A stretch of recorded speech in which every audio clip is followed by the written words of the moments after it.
Oh, welcome back to Art Bites.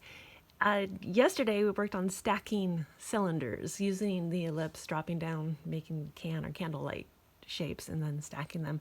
Today let's stack squares and rectangles. So maybe think about maybe we're drawing a table.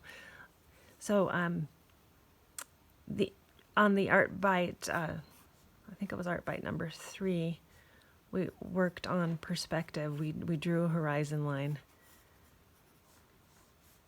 and drew our boxes that way. But for today, if you just want to just have a break from that, you can just draw kind of a loose box like that.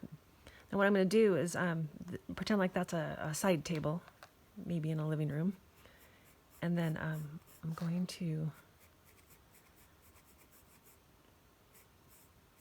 add the box below that's going to hold the structure up. So yeah, I was trying to decide if I wanted to make it square or not. Okay, so this angle has to match here, and then this has to match there, like that. Okay, stacking things. Let's stack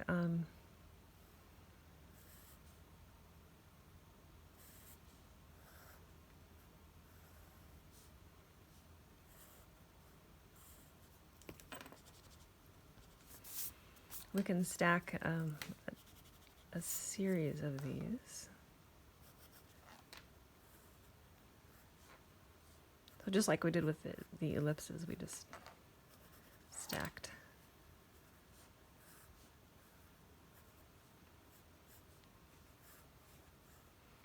Okay, so maybe that's a stack of little boxes. Maybe it's a stack of chocolate bars.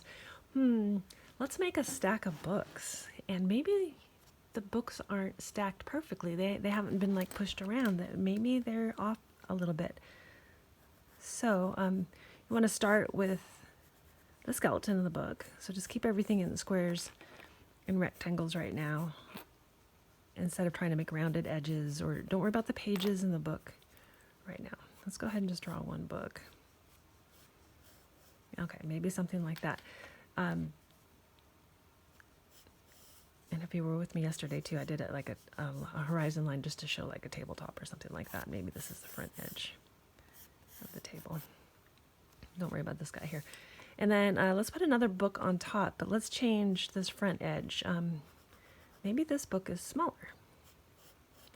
And maybe its vanishing point, or its angle, direction, whatever you want to say, is going a little bit differently.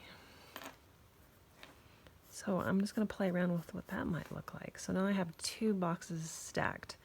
And then maybe this might be strange. What if I do a larger book on top?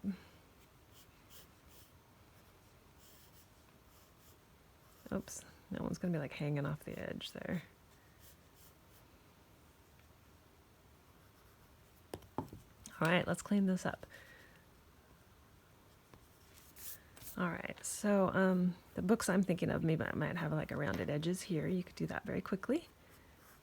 You can emphasize where the heaviness of the book is, usually where it's gravity's holding it down there. Oftentimes the cardboard parts extend past the pages, so the pages are in here. So maybe I do that. Let's do that to each one here. So it's a rounded part. Now see, this time I put the title here. I'll write title. I put the pages this way. This one I actually was thinking the pages would be here, and then the title would be there. This one, let's do the title here. I should, often I would turn and write that straight up, but it's kind of strange when you're doing a video. Yeah, there we go. Okay, so have some fun thinking about boxes, rectangles, stacking them.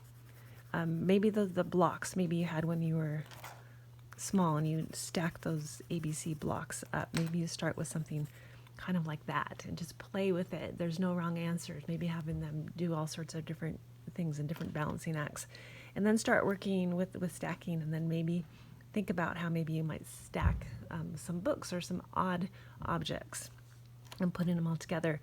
And then you're ready to maybe look at your kitchen table and draw your table, because that would be stacks of different sort of blocks. Maybe it's cylinders and blocks. But hey, that's enough for today. Thank you so much for showing up. And I hope you subscribed, and I'll have more for you tomorrow. Thank you.